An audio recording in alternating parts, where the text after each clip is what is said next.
বলো যে তুমি মুসলিম মুসলিম মুসলিম মুসলিম। কমপক্ষে 37 বার আল্লাহ এই শব্দটা ব্যবহার করেছেন, মুসলিম মুসলিম মুসলিম। 22 বার মুসলিমুন হিসেবে আর 15 বার মুসলিমিন হিসেবে। তাই সর্বোত্তম হচ্ছে আল্লাহ আমাদের যে সর্বোৎকৃষ্ট নামটা দিয়েছেন তা হলো মুসলিম। আর ঈসা আলাইহিস সালাম এবং মাহদী আলাইহিস সালাম ইনশাআল্লাহ তারা মুসলিম হিসেবেই আসবেন।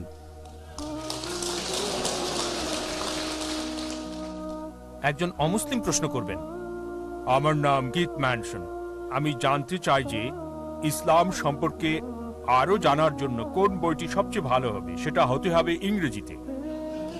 আমি ভাইকে অভিনন্দন জানাচ্ছি। মাশাআল্লাহ মাশাআল্লাহ, ভাই মাইক্রোফোনের সামনে এসে প্রশ্ন করেছেন। প্রশ্ন হলো যদি ইংরেজিতে ইসলাম সম্পর্কে আরো জানতে চান তবে কোন বইটা সবচেয়ে ভালো হবে। ভাই ইংরেজিতে সবচেয়ে ভালো বই হলো পবিত্র কোরআনের অনুবাদ। পবিত্র কোরআন, ওল্ড টেস্টামেন্ট ও নিউ টেস্টামেন্টের মধ্যে পবিত্র কোরআন হলো সর্বশক্তিমান স্রষ্টার সর্বশেষ টেস্টামেন্ট। যদি খ্রিস্টানরা ওল্ড টেস্টামেন্ট ও নিউ টেস্টামেন্টকে বিশ্বাস করে, পবিত্র কোরআন হলো সর্বশক্তিমান স্রষ্টার সর্বশেষ টেস্টামেন্ট। সবচেয়ে ভালো যে বইটা পড়তে পারেন তা হলো পবিত্র কোরআনের অনুবাদ। বিভিন্ন ধরনের অনুবাদ পাওয়া যায়, এগুলোর মধ্যে সহিহ ইন্টারন্যাশনাল ভালো, যা আমেরিকা 3 জন নারী মিলে করেছেন। আর আমি নিশ্চিত ইসলাম ব্রাডফোর্ডের কাছে এটা আছে, আমি সেন্টারে গিয়েছি, এবং যদি এটা থাকে অনুরোধ করবো একটা কপি উপহার দেওয়ার জন্য, পবিত্র কোরআনের অনুবাদের কপি। এই বাণী আল্লাহ সুবহানাহু ওয়া তাআলার। পবিত্র কোরআন বিশ্বের একমাত্র অপরিবর্তনীয় গ্রন্থ। এটা মানবতার প্রতি ঘোষণাপত্র, এটা দয়া ও জ্ঞানের উৎস, অস্বীকারীর জন্য সতর্কবাণী, সন্দেহকারীর জন্য নিশ্চয়তা, দুঃখীদের জন্য সান্ত্বনা, হতাশাগ্রস্তদের জন্য আশা। ভাই এই বইটাই সবচেয়ে ভালো। আরো বই আছে, ভিন্ন ভিন্ন বই, এটা আপনার পছন্দের উপর নির্ভর করে। সাধারণত আমি পছন্দ করি, কারণ অনেক বিষয় আছে যখন আমি অমুসলিমদের সাথে কথা বলি তার আগ্রহের দিকটাই আমি পছন্দ করি। যদি বিজ্ঞানে আগ্রহী হয় আমি কোরআন ও বিজ্ঞান বিষয়ে বই দিই, তার পছন্দের উপর ভিত্তি করে। এই পদ্ধতিতেই সবচেয়ে ভালো কোরআন বোঝার জন্য কোরআনের সাথে অন্যান্য বইও আছে, যেমন আন্ডারস্ট্যান্ডিং ইসলাম, আই ইব্রাহিমের লেখা। আমার মনে হয় এটাও ইসলাম ব্রাডফোর্ড সেন্টারে পাওয়া যাবে। আপনাকে কিছু বইপত্র দেওয়ার জন্য আমি প্রতিষ্ঠানটাকে অনুরোধ করব। সর্বোত্তম দিক নির্দেশনা হলো কোরআন, আর কোরআনে ইন্ডেক্সও আছে। কোরআন পড়ার একটা নিয়ম হলো প্রথম থেকে শেষ পৃষ্ঠা পর্যন্ত পড়া। দ্বিতীয়ত যীশু খ্রিস্ট সাল্লাল্লাহু আলাইহি ওয়াসাল্লাম সম্পর্কে কোরআন কি বলে তা জানতে চাইলে ইন্ডেক্স বের করেন, আপনি যে অক্ষরে চলে যান আপনি পেয়ে যাবেন। তার জন্ম সূরা আল ইমরান অধ্যায় 3 আয়াত 42, 43 ও 44। ওয়াইস কালাতুল মালাইকাতু ইয়া মারইয়াম ইন্নাল্লাহা আস্তাফাকি ওয়া তাহারাকি ওয়াস্তাফাকি তামিনাল আলামিন। স্মরণ করো, ফেরেশতারা বলেছিল হে মরিয়ম। এটা বেশ ভালো ইন্ডেক্স। নারীদের সম্পর্কে আপনি জানতে চাইলে ডব্লিউ অক্ষরে চলে যান। এভাবেই আপনার পছন্দের বিষয়ে জানতে চাইলে সর্বশেষ ও চূড়ান্ত কিতাবে কি বলা হয়েছে তা জানতে পারবেন। আমার একটা ছোট্ট বই পড়তে আপনাকে অনুরোধ করব, যা ইসলাম ও খ্রিস্টান ধর্মের সাদৃশ্য বিষয়ে। এ বিষয়ে ভিডিও ক্যাসেটও আছে আমার। ভালো হবে ভিডিও ক্যাসেট দেখাটাই। সেখানে স্পষ্ট করতে চেষ্টা করেছি যে পার্থক্যগুলো বাদে পার্থক্য যা আছে তা ভিন্ন বিষয়। কমপক্ষে বাইবেল ও কোরআনে যা সাদৃশ্য আছে আসুন সেগুলো আমরা মেনে চলি। পড়লে দেখবেন কোরআন ও বাইবেল উভয়ই বলছে যে এক স্রষ্টা বিশ্বাস করতে হবে। আমি সব তথ্যসূত্র দিয়েছি বাইবেল থেকে, কোরআন থেকে, লম্বা লেকচার। বাইবেল ও কোরআন উভয়ই বলে সর্বশেষ ও চূড়ান্ত নবীকে বিশ্বাস করতে হবে। বাইবেলে মুহাম্মদ সাল্লাল্লাহু আলাইহি ওয়াসাল্লাম সম্পর্কে অনেক ভবিষ্যৎবাণী আছে। বুক অব ডিউটেরোনমি অধ্যায় 18 অনুচ্ছেদ 18, বুক অব আইজায়া অধ্যায় 29 অনুচ্ছেদ 12, সং অফ সলোমন অধ্যায় 5 অনুচ্ছেদ 16, গসপেল অফ জন অধ্যায় 14 অনুচ্ছেদ 16, গসপেল অফ জন অধ্যায় 15 অনুচ্ছেদ 26। আমি অনেক তথ্যসূত্র দিয়েছি। বাইবেলে মুহাম্মদ সাল্লাল্লাহু আলাইহি ওয়াসাল্লামের ব্যাপারে একটা লেকচার দেওয়া যায়, খ্রিস্টান ধর্মের স্রষ্টা ধারণা বিষয়ে একটা লেকচার দেওয়া যায়। তাই এভাবে ইনশাআল্লাহ আপনি যখন কোরআন পড়বেন এবং বইগুলো পড়বেন, ইনশাআল্লাহ আল্লাহ আপনাকে হেদায়েত দেবেন। আশা করি উত্তরটা পেয়েছেন। এক বোন প্রশ্ন করেছেন, বহু বিবাহ সম্পর্কে অনেক প্রশ্ন আছে এবং প্রশ্ন হচ্ছে আল্লাহর লিখিত ভাগ্য মেনে নিতে বিবাহিতা নারী কিভাবে উৎসাহিত হতে পারে যে স্বামী অন্য স্ত্রী গ্রহণ করবে, সে তার স্বামীর জন্য অন্য স্ত্রী গ্রহণ করাকে মেনে নিতে পারবে। বোন প্রশ্ন করলেন যে নারী কিভাবে তার স্বামীর অন্য স্ত্রী গ্রহণ করাকে মেনে নিতে পারে, যা আমি আমার উত্তরে বিস্তারিত আলোচনা করেছি। ইসলাম কেন বহু বিবাহকে অনুমতি দেয় তার কারণও বলেছি, অর্থাৎ পুরুষের একাধিক স্ত্রী নারী কিভাবে মেনে নিতে পারে। তিনি ভালো মুসলিমা হলে এবং প্রয়োজন থাকলে, আর তিনি যদি মনে করেন যে প্রত্যেক পুরুষের দ্বিতীয় স্ত্রী আবশ্যক নয়, এটা আবশ্যক নয়, কিন্তু স্ত্রী যদি মনে করেন দ্বিতীয় স্ত্রী স্বামীর দরকার, তবে স্ত্রীর উচিত অনুমতি দেওয়া, এটা গ্রহণযোগ্য। আর স্ত্রী যদি মনে করেন সমাজের জন্য এটা দরকার। কিন্তু দুর্ভাগ্যবশত আমরা সমাজে যা দেখি, আমি উপদেশ দিচ্ছি না যে প্রত্যেক মুসলিমের একের অধিক স্ত্রী থাকা দরকার, এটা সম্ভব না, কারণ এটা হলে পুরো অনুপাতটা উল্টে যাবে। যদি প্রয়োজন হয় তবে ঠিক আছে। আমি লেকচারে বলেছি মাঝে মাঝে কিছু পুরুষ অতি কামুক হয়ে থাকে, কিন্তু পশ্চিমা সমাজে স্বামীর বিয়ের বাইরে মেলামেশায় স্ত্রী কিছুই মনে করে না। 5 জন, 10 জন, 20 জন কোনো সমস্যা নেই, কিন্তু মাত্র একজন বৈধ স্ত্রী হলে সহ্য করতে পারে না। তাই আপনি যদি স্বামীর প্রয়োজন অনুভব করেন আর সে যদি ভালো হয় ইত্যাদি, এটা গ্রহণযোগ্য। একজন বৈধ স্ত্রী প্রয়োজন থাকলে এবং স্ত্রীকে তার অধিকার দিলে উপপত্নী থাকার চেয়ে ভালো, যা সমস্যার কারণ হতে পারে রোগের সৃষ্টি হয়ে স্ত্রীকেও আক্রান্ত করতে পারে। আর মূলত এটাতে কোরআনের অনুসরণ করা হচ্ছে না। আশা করি উত্তরটা পেয়েছেন। এখন বোনদের পক্ষ থেকে প্রশ্ন, বলা হয় যে পুরুষের তুলনায় নারীরা বেশি জাহান্নামে যাবে, তাহলে নারীরাই পাপের উৎস, এই কথা কি সত্য? বোন প্রশ্ন করলেন যে নারীরা বেশি সংখ্যায় জাহান্নামে যাবে, এটা একটা হাদিস, তার মানে কি নারীরা পাপের উৎস? এটা হাদিসের অর্ধাংশ। পুরো হাদিসটা হচ্ছে যে আমাদের প্রিয় নবী মুহাম্মদ সাল্লাল্লাহু আলাইহি ওয়াসাল্লাম বলেছেন যে নারীরা বেশি সংখ্যায় জাহান্নামে যাবে কারণ তারা পরচর্চা করে। এটা অন্যতম কারণ, কিন্তু যৌক্তিকভাবে সংক্ষিপ্ত উত্তর দিচ্ছি। পৃথিবীতে যেহেতু পুরুষের চেয়ে নারীর সংখ্যা বেশি, তাই এমনটা হবে। আশা করি উত্তরটা পেয়েছেন। মাঝখান থেকে একটি প্রশ্ন। আসসালামু আলাইকুম, লিডস থেকে উমার বলছি। আপনি জানেন দীর্ঘ সময় ধরে মুসলিমরা পিছিয়ে আছে বিজ্ঞান, প্রযুক্তি এবং অন্যান্য ক্ষেত্রে। আমরা কেন সম্প্রতি পিছিয়ে গেছি, আর মুসলিমরা কেন প্রযুক্তিগত সাহায্য ও অন্যান্য সাহায্যের জন্য পশ্চিমা দেশগুলোর দিকে নত হয়ে থাকে? ভাই খুব ভালো প্রশ্ন করেছেন যে মুসলিমরা কেন পিছিয়ে পড়েছে বিজ্ঞান ও প্রযুক্তিতে, আমরা কেন পশ্চিমা বিশ্বের দিকে তাকিয়ে থাকি ইত্যাদি। ইতিহাসে দেখবেন 8 থেকে 12 শতাব্দীকে ইউরোপিয়ানরা অন্ধকার যুগ বলে থাকে। কাদের জন্য অন্ধকার? কাদের জন্য? ইউরোপিয়ানদের জন্য। আরব মুসলিমরা যে অগ্রগতি লাভ করেছিল তা অসাধারণ, এটা স্বর্ণযুগ ছিল। ইতিহাসে দেখবেন, আমি আগেই বলেছি, প্রথমে যে ব্যক্তি বিশ্বের মানচিত্র এঁকেছিলেন তিনি আল ইদ্রিসি 1154 সালে। গণিতে ভারতীয়রা শূন্য সম্পর্কে জানতো, আরবরা এসে তা জেনে দশমিক বিন্দু আবিষ্কার করলো। এ কারণে এখন আমরা সংখ্যাকে আরবি সংখ্যা হিসেবে বলি 1 2 3 4। এগুলোর জন্য সঠিক শব্দ হচ্ছে আরবি সংখ্যা 1 2 3 4। এটা আরব কর্তৃক। ত্রিকোণমিতিতে আপনি যদি বিশেষজ্ঞকে চেনেন, তার নাম আল বিরুনি, তিনি বিশেষজ্ঞ। পিথাগোরাসের উপপাদ্যটা ত্রিভুজের বিপরীত বাহুর উপর বর্গ অপর 2 বাহুর উপর বর্গের সমান, এটা আলিপ্তুসির। ইতিহাস পড়লে দেখবেন মুসলিমরা পৃথিবীতে শীর্ষে ছিল। রসায়ন শাস্ত্রের জনক তিনি কে? আমরা বইতে পড়ি গ্যাবর, গ্যাবর, তিনি জাবির, জাবির ইবনে হাইয়ান। তারা এমন ভাবে বলে যেন শুনতে পশ্চিমা মনে হয়, গ্যাবর, গ্যাবর, তিনি জাবির ইবনে হাইয়ান, গ্যাবর। আমরা স্কুলে পড়ি যে ব্যক্তি রক্ত সঞ্চালন প্রথম আবিষ্কার করেন তিনি উইলিয়াম হার্ভে। উইলিয়াম হার্ভে 400 বছর আগেই ইবনে নাফিস সর্বপ্রথম রক্ত সঞ্চালন আবিষ্কার করেছেন। কিন্তু বইয়ে পড়ে উইলিয়াম হার্ভে, কেউ ইবনে নাফিসের নাম জানে না। চিকিৎসা বিজ্ঞানে রাজি, মোহাম্মদ শাকির, তারা দক্ষ ছিলেন। রসায়নের চিকিৎসা শাস্ত্রে গুটি বসন্তে আমরা জানি প্রাচ্যের অ্যারিস্টটল, অ্যাভিসিনা, আলী ইবনে সিনা, অ্যাভিসিনা। তাই বিজ্ঞানে আমরা মনে করি এটা পশ্চিমে অ্যাভিসিনা, তিনি আলী ইবনে সিনা। আমি শত শত মুসলিম বিজ্ঞানী নাম বলতে পারি, তবে আমি আপনার সাথে একমত। এখন মুসলিমরা পিছিয়ে পড়েছে। মুসলিমরা পৃথিবীর শীর্ষে ছিল। বর্তমানে মুসলিমরা যে কারণে পিছিয়ে পড়েছে এবং আমরা অপ্রীতিকর চাপ সামলাচ্ছি, কারণ ওই সময়ে আমরা আমাদের ধর্মের নিকটে ছিলাম। এখন মুসলিমরা ধর্ম থেকে অনেক দূরে সরে গেছে কোরআন সুন্নাহ থেকে। পশ্চিমারা এগিয়ে গেছে কারণ তারাও তাদের ধর্ম থেকে দূরে সরে গেছে। আমরা পিছিয়ে পড়েছি কারণ আমরা আমাদের ধর্ম থেকে দূরে সরে গেছি। পশ্চিমারা এগিয়ে যাচ্ছে কারণ তারাও তাদের ধর্ম থেকে দূরে সরে গেছে। তাদের ধর্ম সত্য নয়, আমাদের ধর্ম সত্য। আমরা যেহেতু কোরআন সুন্নাহ থেকে দূরে সরে গেছি, তাই আজ আমাদের এই পরিস্থিতি। আমরা যদি কোরআন ও সহিহ হাদিসের দিকে ফিরে যাই এবং আল্লাহ ও তার রাসূলের হিদায়া বাস্তবায়িত করি, ইনশাআল্লাহ আবারও পৃথিবীর শীর্ষে আমরাই থাকবো। আশা করি উত্তরটা পেয়েছেন।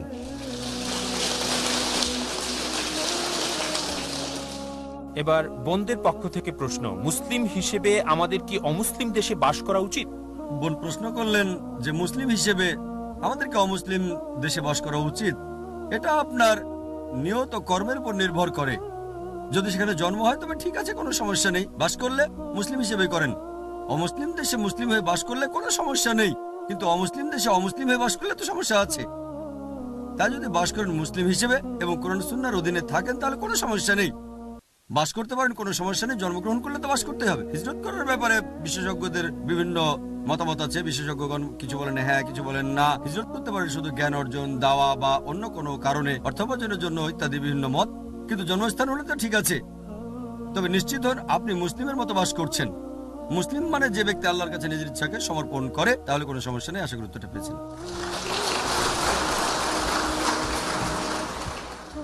এদিক থেকে একটি প্রশ্ন। আমার নাম আরিফ সোহাইল, আমি একজন ইঞ্জিনিয়ার। আমি আশা করি আপনি কোরআন সম্পর্কে ভুল ধারণার ব্যাখ্যা নিয়ে কিছু লিখবেন। কিছু আয়াতে আল্লাহ সুবহানাহু ওয়া তাআলা বলেন, ইয়াহুদীদের যেখানেই পাও তাদের হত্যা করো। এটার পেছনের পটভূমি কি? ভাই প্রশ্ন করলেন আমি কি কোরআনের ওই আয়াতটার ব্যাখ্যা দিতে পারি যেটা বলছে যেখানে ইহুদিদের পাও হত্যা করো। ভাই কোরআনের যে আয়াতটার কথা আপনি উল্লেখ করলেন তা হলো সূরা তাওবা অধ্যায় 9 আয়াত 5। বলছে যেখানেই কাফিরকে পাও তাকে হত্যা করো। সেটা ইহুদি নয়, সেটা হচ্ছে কাফির। এই শব্দটা আছে, এটা ব্যাখ্যা হলো ইসলামের অনেক সমালোচক এই আয়াতগুলো উল্লেখ করে আর বলে কোরআন বলছে যেখানে কাফিরকে পাও অমুসলিম তাকে হত্যা করো। আর কোরআন পড়লে এটা পাবেন তারা এই আয়াতটার উদ্ধৃতি দেয় প্রসঙ্গ ছাড়া উদ্ধৃতি দেয়। এর প্রসঙ্গটা জানতে প্রথম কয়েকটা আয়াত পড়লে সূরা তাওবা অধ্যায় নম্বর 9। এটা মুসলিম ও মক্কার মুশরিকদের মধ্যে শান্তি চুক্তির কথা বলছে। মক্কার মুশরিকরা যখন এই শান্তি চুক্তিটা ভেঙে ফেলে তখনই আল্লাহ সুবহানাহু ওয়া তাআলা 5 নম্বর আয়াত নাজিল করেন 4 মাসের মধ্যে সেই চুক্তি নবায়ন করতে তাদের শেষ সুযোগটা দেন, নইলে যুদ্ধ করতে হবে। আর যুদ্ধক্ষেত্রে আল্লাহ সুবহানাহু ওয়া তাআলা বলেন মুসলিমরা ভয় পেও না, যেখানে কাফির পাও তাদেরকে হত্যা করো। এটা যুদ্ধক্ষেত্রে। এখন কোন আর্মি জেনারেল তার সেনাবাহিনীর সাহস বাড়াতে অবশ্যই বলবেন যেখানে শত্রুকে পাবে তাকে হত্যা করো। তিনি বলবেন না শত্রু দেখলে পালিয়ে যাও। ধরেন আমেরিকা আর ভিয়েতনামের মধ্যে যুদ্ধ হচ্ছে, আমেরিকার প্রেসিডেন্ট বললেন যেখানে ভিয়েতনামি পাবে তাদেরকে হত্যা করো। আর এখন যদি এটা প্রসঙ্গ ছাড়া আমি বলি যে আজকে আমেরিকার প্রেসিডেন্ট বললেন যেখানে ভিয়েতনামিকে পাবে তাকে হত্যা করো, আমি তাকে কসাই বানালাম। তাই এটা যুদ্ধক্ষেত্রের কথা ছিল। আমাদের ভারতে ইসলামের অন্যতম সমালোচক অরুণ সুরি এবং আরো অনেকেই এই আয়াতের উদ্ধৃতি দেন। তিনি দ্য ওয়ার্ল্ড অফ ফতোয়া নামে একটা বই লিখেছেন। তিনি এই আয়াত সূরা তাওবা অধ্যায় 9 আয়াত 5 থেকে লাফিয়ে 7 নম্বর আয়াতে চলে যান। কেন জানেন? কারণ 6 নম্বর আয়াতে উত্তর আছে। সূরা তাওবা অধ্যায় 9 আয়াত 6 বলছে যে যদি শত্রুরা, মুশরিকরা, কাফিররা আশ্রয় চায়, শান্তি চায়, তবে শুধু শান্তি নয় বরং নিরাপদ স্থানে পৌঁছে দেবে যাতে তারা আল্লাহর কালাম শুনতে পারে। বর্তমানে সবচেয়ে দয়ালু জেনারেল হয়তো বলবেন শত্রু যদি শান্তি চায় তো ছেড়ে দাও। আর কোরআন বলছে শুধু ছেড়েই দেবে না, নিরাপদ স্থানে পৌঁছে দেবে। দেখেন সব আয়াতে, কোরআনের প্রায় সবগুলো আয়াতে যেগুলো যুদ্ধ নিয়ে বলে তার পরের আয়াতেই শান্তি নিয়ে কথা বলছে। এমনকি সূরা আনফাল অধ্যায় 8 আয়াত 60, যা আমি আগেও বলেছি, অবিশ্বাসীদের মনে আতঙ্ক সৃষ্টি করো, কিন্তু তারপরে আয়াতে বলছে তারা শান্তি চাইলে শান্তি দাও। প্রায় সব আয়াত যেগুলো যুদ্ধ সম্পর্কে বলে পরের আয়াতে শান্তির কথা বলছে, কারণ ইসলাম শান্তির ধর্ম। দুর্ভাগ্যবশত তারা এটার প্রসঙ্গ ছাড়া বলেছে এবং তারা শুধু উদ্ধৃতি দেয়। এ কারণে এত দ্বিধাদ্বন্দ্ব। আশা করি উত্তরটা পেয়েছেন। বোনদের থেকে প্রশ্ন, ধর্ষণ প্রমাণ করতে 3 বা 4 জন সাক্ষীর প্রয়োজন ধর্ষণ প্রমাণ করতে? বোন প্রশ্ন করলেন যে ধর্ষণ প্রমাণ করতে কি 3 বা 4 জন সাক্ষী প্রয়োজন? দরকার নেই, যদি থাকে আলহামদুলিল্লাহ। ব্যভিচারের জন্য যা দরকার, যদি কোনো অভিযোগ থাকে অমুক ব্যক্তি বা অমুক নারী ব্যভিচারে জড়িত অর্থাৎ জিনা, তাহলে আপনাকে 4 জন সাক্ষী দিতে হবে। 4 জন সাক্ষী না পাওয়া গেলে অভিযোগকারীকে সূরা নূর অনুযায়ী অধ্যায় নম্বর 24 আয়াত নম্বর 4 80 বেত্রাঘাত মারবে। এটা ব্যভিচারের জন্য। ধর্ষণের ক্ষেত্রে সাক্ষী থাকলে ভালো, এমনকি সাক্ষী না থাকলেও যদি আনুষঙ্গিক প্রমাণাদি থাকে, যদি প্রমাণিত হয়। কারণ ধর্ষণের ক্ষেত্রে 4 জন বা 3 জন সাক্ষী খোঁজার প্রয়োজন নেই, পাবেন না। তাই ধর্ষণের ক্ষেত্রে আনুষঙ্গিক প্রমাণাদি, অভিযুক্ত ব্যক্তি যদি দোষী প্রমাণিত হয় যে কোনো পদ্ধতিতে, এখন অনেক বৈজ্ঞানিক পদ্ধতি আছে, এমনকি বীর্য পরীক্ষা করতে পারেন এবং সবাই জানতে পারেন কোনো আনুষঙ্গিক প্রমাণাদির মাধ্যমে নিশ্চিতভাবে কেউ যদি ধর্ষক প্রমাণিত হয় সে কঠোর শাস্তি পাবে। সাক্ষী আবশ্যক নয়, যদি থাকে তা অতিরিক্ত সাহায্য। আশা করি উত্তরটা পেয়েছেন।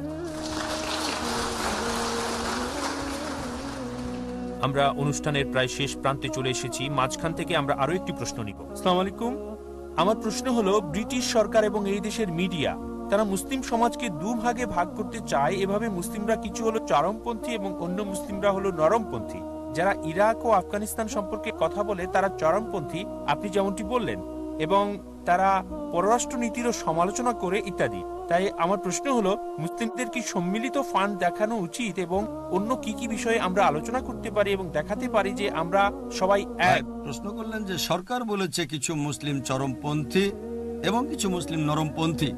মুসলিম তো মুসলিমই। আল্লাহ কোরআনে বলেন সূরা বাকারা অধ্যায় 2 আয়াত 208, উদখুলু ফিস-সিলমি কাফা, পূর্ণভাবে ইসলামে প্রবেশ করো। আপনি যদি মুসলিম হন তাহলে ইসলামে পূর্ণভাবে প্রবেশ করেন, নইলে আপনি ভণ্ড মুসলিম। আমি বলি মুসলিম বা ভণ্ড মুসলিম, চরমপন্থী বা নরমপন্থী মুসলিম বলে কিছু নেই। হয় মুসলিম নয় ভণ্ড মুসলিম, ভালো আমল করে মুসলিম অথবা আমল করে নন। মুসলিমদের মধ্যে চরমপন্থী বলে কিছু নেই। যদি হতে হয় মুসলিম হন। আল্লাহ বলেন উদখুলু ফিস-সিলমি কাফা। বলতে পারেন না আমি কোরআনের এই অংশ মানতে চাই, ওই অংশ মানতে চাই না, আমি হাদিসের এটা মানতে চাই, ওটা মানতে চাই। সহি হলে মানতে হবে, সহি না হলে ত্যাগ করেন, ভালো। সহি হাদিস হলে মানতেই হবে। চরমপন্থী বা নরমপন্থী বলে কিছু নেই। মুসলিম তো মুসলিমই যদি কোরআন সুন্নাহ অনুসরণ করে। যদি সরকার বলে যে আফগানিস্তান ও ইরাকের ব্যাপারে যারা কথা বলে তারা চরমপন্থী মুসলিম, আমি বলি ঠিক আছে, হ্যাঁ আমি চরম দয়ালু, তাই আমি গভীরভাবে দুঃখ পাই ওই সব মানুষের জন্য যারা ইরাক ও আফগানিস্তানে মারা যাচ্ছে। আমার অন্তর বেদনায় কাতর হয়।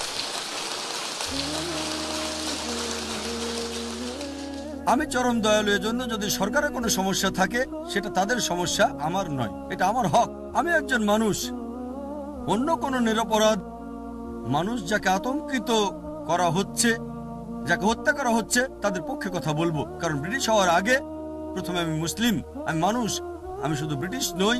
আপনারা কি উত্তর দেবেন তা আমি বলে দিচ্ছি, আমি পর্যটক, আমি ভারতীয়। আপনাদের বুঝতে হবে যে হ্যাঁ, সরকার যদি বলে যে আমি এমন কিছু বলছি, আমি যদি তাদের সমর্থন করি যারা নিরীহ মানুষকে আতঙ্কিত করছে, তাহলে সেটা ভুল। আমরা অবশ্যই এমন কোনো মানুষকে সমর্থন করছি না যারা কোনো নিরীহ মানুষকে আতঙ্কিত করছে। যারা কোনো নিরীহ মানুষকে আতঙ্কিত করছে, আমরা যদি তাদের বিরুদ্ধে কথা বলি, হ্যাঁ তা আমরা বলি, কিন্তু আমরা তাদের পক্ষে বলছি না। হোক সে একজন আমেরিকার অধিবাসী বা ব্রিটিশ বা যে কেউ হোক, মুসলিম বা অমুসলিম, এটা প্রত্যেক মুসলিমের দায়িত্ব। কারণ আমাদের প্রিয় নবীজি মুহাম্মদ সাল্লাল্লাহু আলাইহি ওয়াসাল্লাম বলেছেন, খারাপ কিছু দেখলে যদি পারো হাত দিয়ে বন্ধ করো, যদি হাত দিয়ে বন্ধ করতে না পারো তোমার জিহ্বা দিয়ে তা বন্ধ করো, যদি জিহ্বা দিয়ে করতে না পারো তাহলে মনে মনে ঘৃণা করো। এটা করলে তুমি হবে নিচু স্তরের মুমিন, নিম্ন পর্যায়ের। যদি মনে করেন হাত দিয়ে বন্ধ করতে পারবেন তাহলে করেন, যে কোনো খারাপ। আল্লাহ যদি আপনাকে কথা বলার ক্ষমতা দেন আর না বলেন, সে ক্ষমতা আল্লাহ নিয়ে নেবেন। যদি মনে করেন ঠিক আছে কথা বললে সমস্যা হয়ে যেতে পারে, এইটুকু সাহস আপনার না থাকলে তখন অন্তর দিয়ে ঘৃণা করেন, তাহলে হবে নিচু স্তরের মুমিন। কিন্তু বাণী পৌঁছানোর উপায় আমাদের জানতে হবে। অধিকাংশ সময়ই মুসলিমরা বোকার মতো মন্তব্য করে। মাশাআল্লাহ, আমি ভারতে মন্তব্য করি দাওয়া দিতে। বোম্বে দাওয়া দেওয়া হলো অন্যতম একটা কঠিন জায়গা। জানি না আপনাদের বোম্বে সম্পর্কে জানা আছে কিনা। বোম্বে খুবই কঠিন, অবশ্য এখানে সহজ। তবু আল্লাহ তাআলার সাহায্যে আলহামদুলিল্লাহ সুম্মা আলহামদুলিল্লাহ 8 বছর ধরে দাওয়া দিয়ে যাচ্ছি। প্রতিদিন সকালে বড় ধরনের দাওয়া প্রোগ্রাম কেবল টিভিতে পৌঁছে যাচ্ছে 1.5 মিলিয়নের বেশি ঘরে। প্রকাশ্যে আমি বেদ নিয়ে কথা বলি, সরকার নিয়ে কথা বলি, কিন্তু হিকমার সাথে এবং আল্লাহ সুবহানাহু ওয়া তাআলা ও আমাদের প্রিয় নবী মুহাম্মদ সাল্লাল্লাহু আলাইহি ওয়াসাল্লামের নির্দেশনা অনুসারে। তাই হিকমার সাথে কথা বলতে হবে। আমি খুবই সচেতন, কিন্তু আপনি কিভাবে করছেন তা গুরুত্বপূর্ণ। বুদ্ধর মূর্তি ধ্বংস করা নিয়ে যে ঘটনাটা ঘটেছিল, তালেবানরা বুদ্ধর মূর্তি ধ্বংস করেছিল, এটা লজ্জাকর। যেসব মানুষ মিডিয়াতে এসেছিল, সকল তথাকথিত ইসলামী বিদ্বানরা, তাদের সবাই প্রতিবাদ করেছিল যে মূর্তি ধ্বংস করা ভুল কাজ, ভুল ভুল। আমি মিডিয়াতে বলেছিলাম যে মুসলিম আলেমরা যদি মনে করেন যে যারা বুদ্ধের মূর্তি ধ্বংস করেছে তাদের পক্ষে কথা বলা মুসলিম উম্মার জন্য সমস্যা হতে পারে, তাহলে অন্তত নিজের মুখটা বন্ধ রাখতে পারেন কমপক্ষে। এক হিন্দু আমাকে প্রশ্ন করেছিল যে আফগানিরা যেহেতু ক্ষমতায় অধিষ্ঠিত তাই তারা মূর্তি ধ্বংস করেছে, ভারতে এটা কখনো ঘটবে না, কেউই মূর্তি ধ্বংস করবে না, ইসলাম কিভাবে অনুমতি দেয়? আমি তাদের বললাম বোম্বের স্থানীয় এয়ারপোর্টের বাইরে সান্তাক্রুজে মহাবীরের একটা বড় মূর্তি ছিল। জৈনরা মহাবীরের বিশ্বাস করে, এটা ছিল উলঙ্গ একটা মূর্তি। তাই মানুষ অভিযোগ করেছিল ওই মূর্তিটা গোপনাঙ্গ ঢেকে দিতে হবে। সরকার বাধ্য হয়েছিল সেটা করতে। কয়েক মাস পরে তারা মূর্তিটা ভেঙে ফেলেছে। আর ওই সব মানুষ যারা মূর্তির ব্যাপারে অভিযোগ করেছিল তারাই আজ বুদ্ধের মূর্তি ধ্বংসকারীদের প্রতিবাদ করে যাচ্ছে। আফগানিস্তানে বাসকারী বৌদ্ধদের চেয়ে আমাদের ভারতে বেশি জৈন বসবাস করে। তুলনামূলক ধর্মের ছাত্র হিসেবে আমি বলেছি কি ঘটেছে আমি জানি না, তবে আমি নিশ্চিতভাবে জানি যে আফগানিরা সেখানে বৌদ্ধদের শিখিয়ে দিচ্ছে। কারণ বুদ্ধ কখনোই বলেননি যে আমার মূর্তি তৈরি করো, কখনোই বলেননি মূর্তির উপাসনা করো। আমি তুলনামূলক ধর্মের ছাত্র, ধর্মপদ পড়েছি, তাই এইসব আফগান তালেবান বৌদ্ধদের শেখাচ্ছে। বুদ্ধ কখনোই বলেননি আমার মূর্তি তৈরি করো, তিনি কখনোই বলেননি মূর্তি পূজা করো, সেটাই তারা শেখাচ্ছে। এক সাংবাদিক আমাকে জিজ্ঞেস করলো, ভাই জাকির, আপনি কি মনে করেন না যে এটা লাখ লাখ বৌদ্ধের অনুভূতিতে আঘাত করে? ইসলামকে মানুষের অনুভূতিতে আঘাত করতে অনুমতি দেয়? বললাম সাধারণ পরিস্থিতিতে অনুমতি নেই, কিন্তু মাঝে মাঝে বাবা দয়ালু হওয়ার জন্য নিষ্ঠুর হন। তাকে জিজ্ঞেস করলাম যে ধরেন ভারতীয় সরকার 5 মিলিয়ন মূল্যের মাদক পুলিশ দিয়ে আটক করে ফেললো, 10 কোটি রুপি, যাই হোক, ভারতীয় সরকার কি করবে? সাংবাদিক বলল সরকার সেগুলো পুড়িয়ে ফেলবে। আমি বললাম লাখ লাখ মানুষের কাছে মাদকদ্রব্য হচ্ছে দেবতার মতো, তাই সরকার যখন ধ্বংস করে ফেলবে এটা কি লাখ লাখ মাদকাসক্তকে কষ্ট দেবে না? তিনি বললেন হ্যাঁ। তাহলে আপনি কি সরকারের পক্ষে না বিপক্ষে? আমি সরকারের পক্ষে।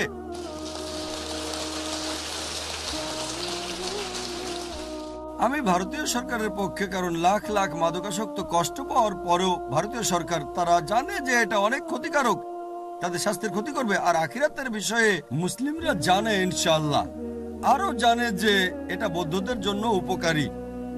আমি ওই হিন্দুকে প্রশ্ন করলাম, ধরেন আপনি একটা বাড়ি কিনলেন, আর আপনার ওই বাড়িতে যদি কাবা খোদাই করা থাকে তখন আপনি কি করবেন? আপনি কি ধ্বংস করবেন না? সে বলতে ভয় পাচ্ছিল যে সরিয়ে ফেলবো। আপনি কি ধ্বংস করবেন না, সরিয়ে ফেলবেন না? সে বললো হ্যাঁ, কারণ আপনি বাড়ির মালিক। সুতরাং আফগানিরা হচ্ছে দেশটার মালিক, মূর্তিটাও তাদের দেশে আছে। এখন না বলার কে আপনি? তারা কি আপনার দেশে এটাকে ধ্বংস করতে যাচ্ছে কখনো? যেসব বিদ্বান বলেছিল এটা হিকমা নয়, এটা হিকমা নয়, তারা আসলে জানেই না। ব্যাকগ্রাউন্ডটা হচ্ছে সূরা নাহাল অধ্যায় 16 আয়াত 125।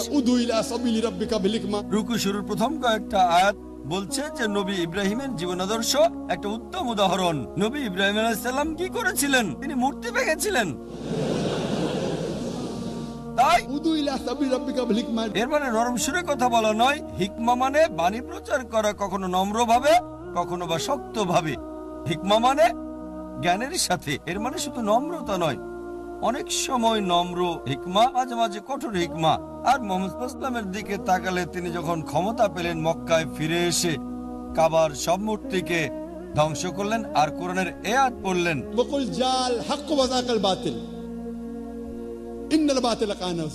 যখন সত্য আসে মিথ্যা দূরীভূত হয়, কারণ মিথ্যা তার প্রকৃত কথা কারণে দূরীভূত হবেই। দেখেন, আমাদের ক্ষমতা না থাকলে, ধরেন ভারতে এটা করতে কোনো সমস্যা নেই, এটা ফরজ না, এটা ফরজ না।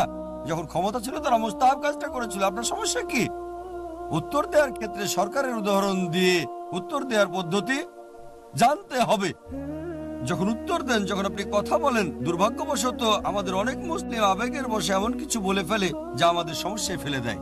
তাই যদি উদাহরণ দিয়ে হিকমার সাথে কথা বলেন, আমি যেমন ভারতের উদাহরণ দিলাম, সন্ত্রাসী ও মুক্তিযোদ্ধা আমেরিকা ও ব্রিটিশ, আমরা কোথায়?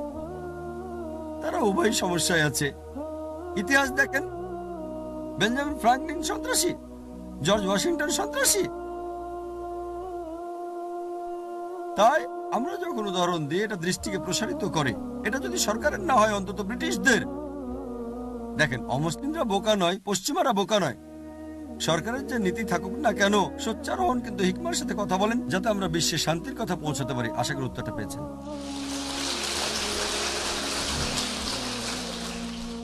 বোনদের থেকে সর্বশেষ প্রশ্ন, কারণ মাগরিবের সময় হয়েছে, নারীরা কি জিহাদে যেতে পারবে?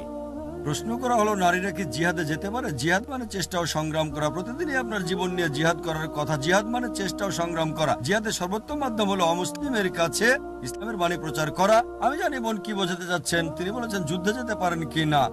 জিহাদের ময়দানে সহিহ বুখারীতে একটা হাদিস আছে, খণ্ড নম্বর 4, হাদিস নম্বর 2784। আমাদের প্রিয় নবীর স্ত্রী আয়েশা রাদিয়াল্লাহু আনহা যখন নবীজিকে জিজ্ঞেস করলেন আমরা কি জিহাদে অংশ নিতে পারি, নবী বললেন তোমার জন্য সর্বোত্তম জিহাদ হচ্ছে হজ পালন করা। তিনি তার স্ত্রীকে বললেন তোমার জন্য সর্বোত্তম জিহাদ হচ্ছে হজ পালন করা। পরিস্থিতির বিচারে নারীরা চাইলে সেবা যত্ন করতে পারে, রোগ পরিচর্যা করতে পারে, পানি সরবরাহ করতে পারে। সহিহ বুখারীতে একটা অধ্যায় আছে নারীরা যুদ্ধে অংশ নিয়েছিল, পানি সরবরাহ, প্রাথমিক চিকিৎসা ইত্যাদি করে যেতে পারে, তবে পরিস্থিতির বিচারে।